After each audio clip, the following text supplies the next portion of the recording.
Shabbat Shalom, everyone. Shabbat Shalom. So I'd like to spend a little bit of time this morning speaking about Parshat Mishpatim. A little bit later, before she reads her Torah reading, Rachel will actually talk about Parshat Shkalim, because we have both of those that we're reading today. Mishpatim is the portion that comes immediately after the giving of the Ten Commandments, right? Last week we were here, we read the Ten Commandments, we heard them, we stood, we imagined ourselves at Mount Sinai. And then this week we have how do we take all of these values and bring them into our lives? And most of the laws that we see here in Mishpatim are about how we interact with each other, how do we treat other people. And that is the focus. Now, I would like to argue today that Parshat Mishpatim is probably the section of the Torah that defines for us how to be a Jew. What does it mean?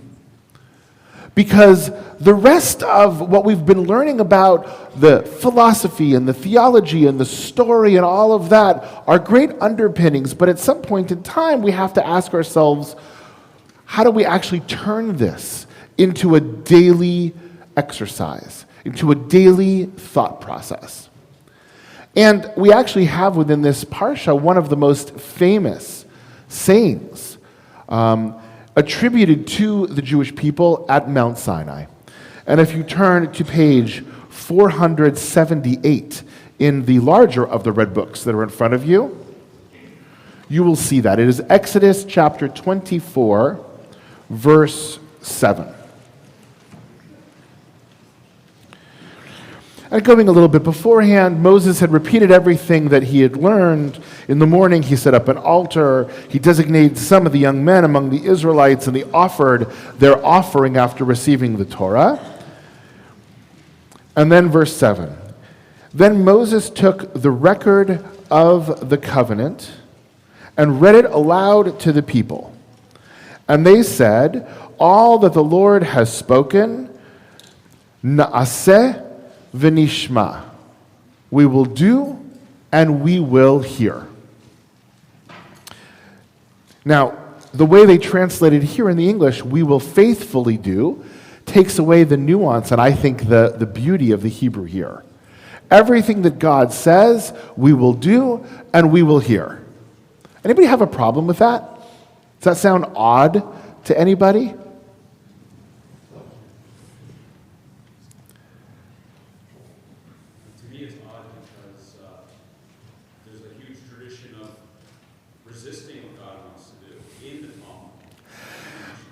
For sure. There's a huge tradition, Darren says, of sort of resisting a little bit, and this seemingly complacency of, yeah, whatever you say, we're going to do it, we're going to listen, seems to sort of go at odds with that. It goes at odds with other parts of the story that we're going to now read. We're going to, in just a week or two, we're going to have the golden calf. We're going to have all sorts of different things that show this. We don't always do, we don't always listen, and this seems to be at odds with that. Okay. I agree with that, but let's at least at this moment give them the benefit of the best intentions, right? Whether they're able to execute it on it or not all the time is a different story, but the benefit of the best intentions. What else? What else in this? Sherry? Usually you understand something before you do it. And in the Torah, they're saying do it, and then we'll talk about it. Absolutely, right? Your husband who's sitting next to you would never advise anybody to sign a contract before reading it. Right? You don't do that. Of course, you understand first what's going on. We listen, we understand, we comprehend, and then, sure, now it makes sense to us, we're going to do it. So, what is it about this? And this is a famous section that a lot of midrashim and a lot of rabbis have written about to try and understand why the Torah tells the story and why we, as the Jewish people, reversed it. Why might that be? Why would we want to say we will do and we will listen? What could that possibly mean for us? Debbie? Well, just left Egypt.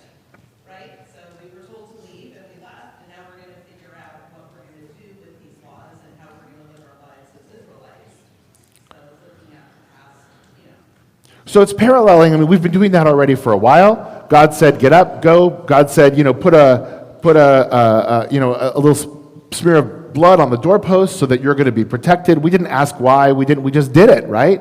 And that sort of seems to be the pattern that we have here. Okay, we've been following God's and Moses on this way. We're going to keep doing it that way. A sense of trust, right? So perhaps this na'aseh v'nishma, this we will do and then we will listen, is meant to show God we trust God, right? I mean, anybody who's been in the military, I'll get to one second. Anybody who's been in the military, right? Yes, at some point in time, you have to think about the orders that you're given, making sure they're good orders, but the first answer is yes, sir. Then you go off and, yes, whatever you say, we're going to do this. And then let's figure it out. Oh, it's okay, go ahead.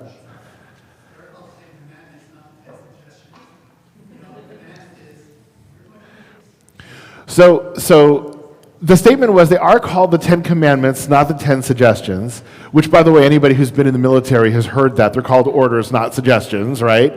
But what I would actually say is they're actually not called the 10 Commandments, right? They're called the 10 sayings or the 10 things.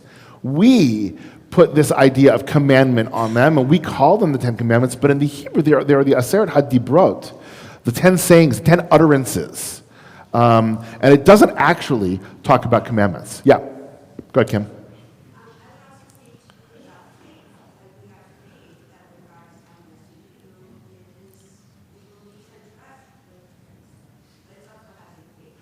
So trust, faith, it shows that we're there, we sort of have submitted ourselves to God, and whatever God says, we're going to do it, and then, we'll learn about it, we'll figure it out. March.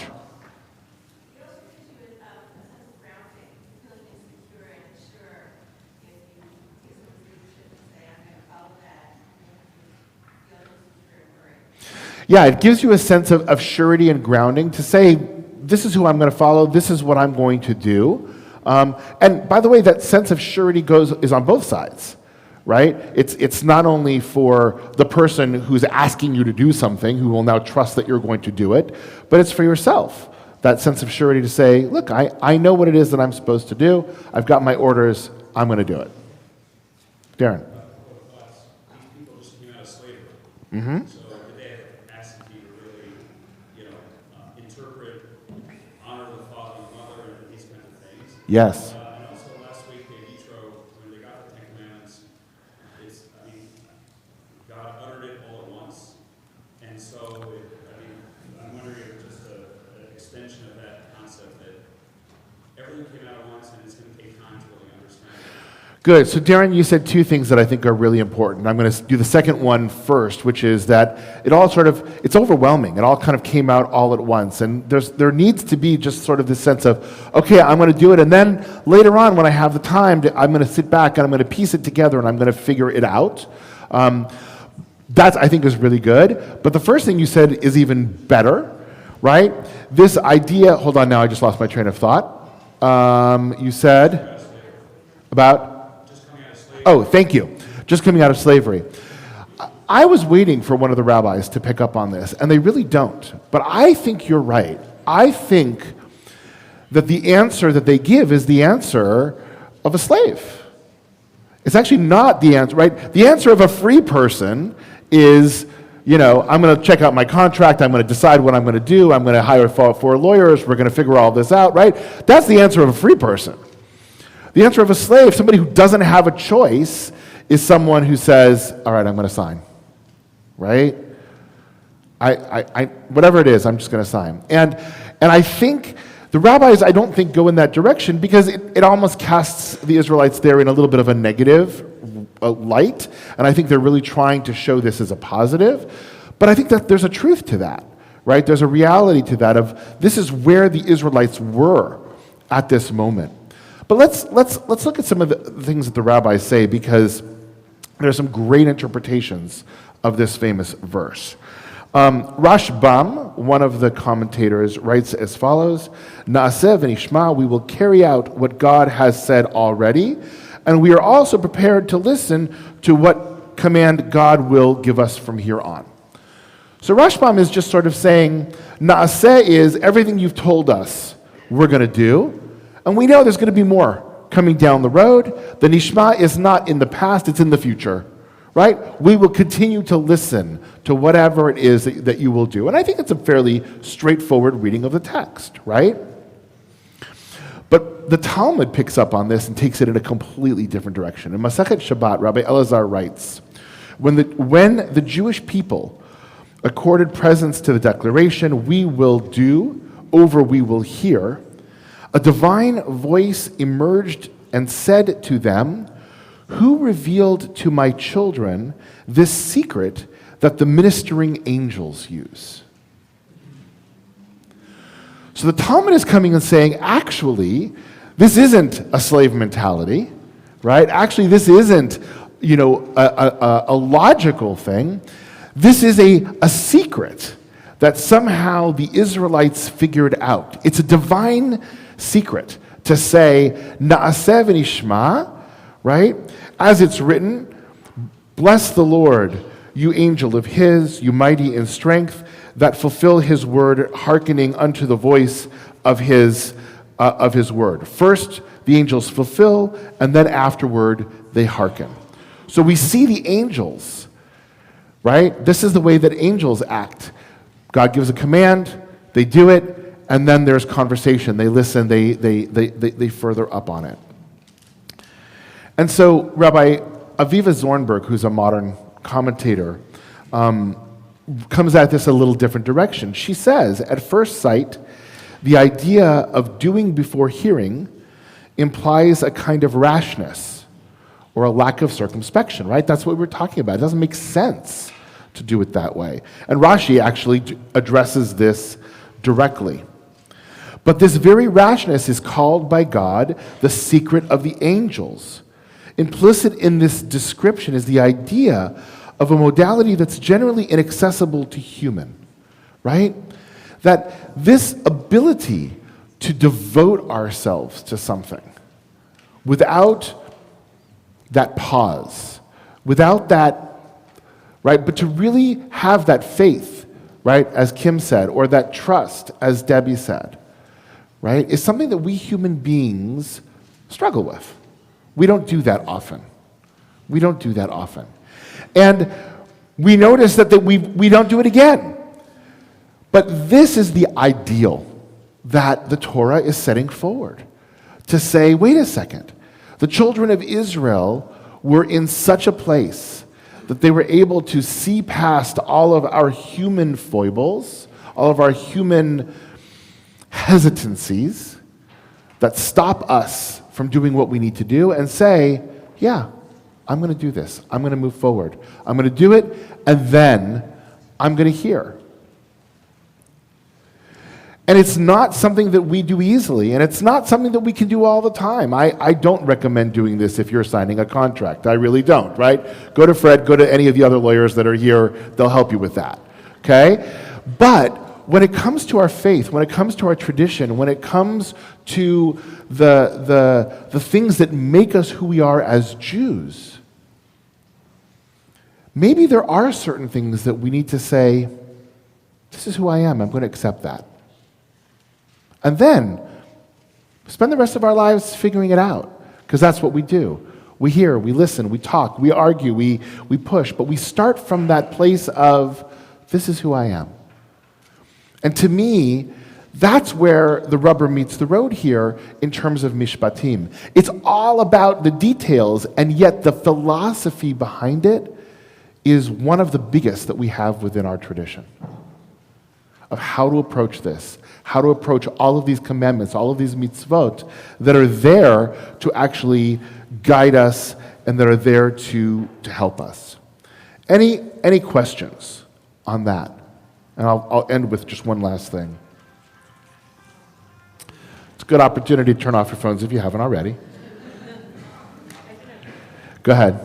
I think it's interesting because you mentioned like the whole issue of contracts a few times, which is definitely important, but it's also important to that in this parsha, they establish really a covenant. And at the end where like Moshe is putting the blood on the Mizbeach, and they say this is the Dam HaBrit. Right. And so you really are a covenantal relationship more than signing a contract.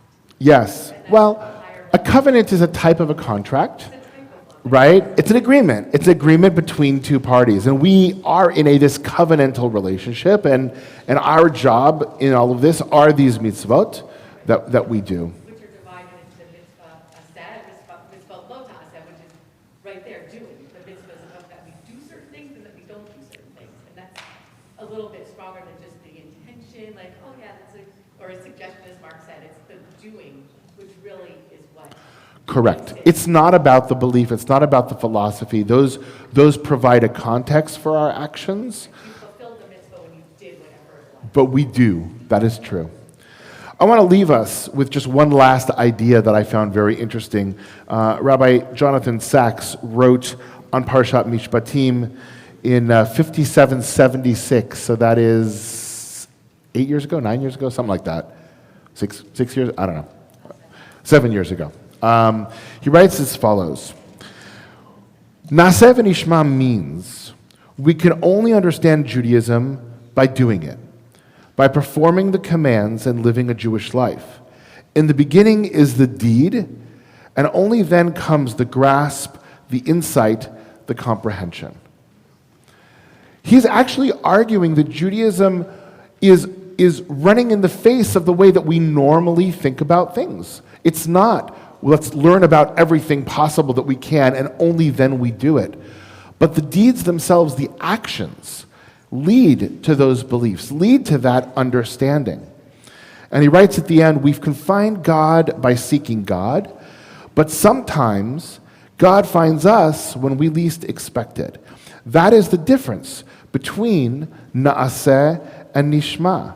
We do the godly deed together, and we respond to his commands with one voice. But when we hear God's presence in many ways, for even though God is one, we are all different. Naaseh v'nishma, the act, is one that we all do together, but the nishma is an individual moment. Right? Each of us accesses, each of us understands the reason for why we're Jewish differently.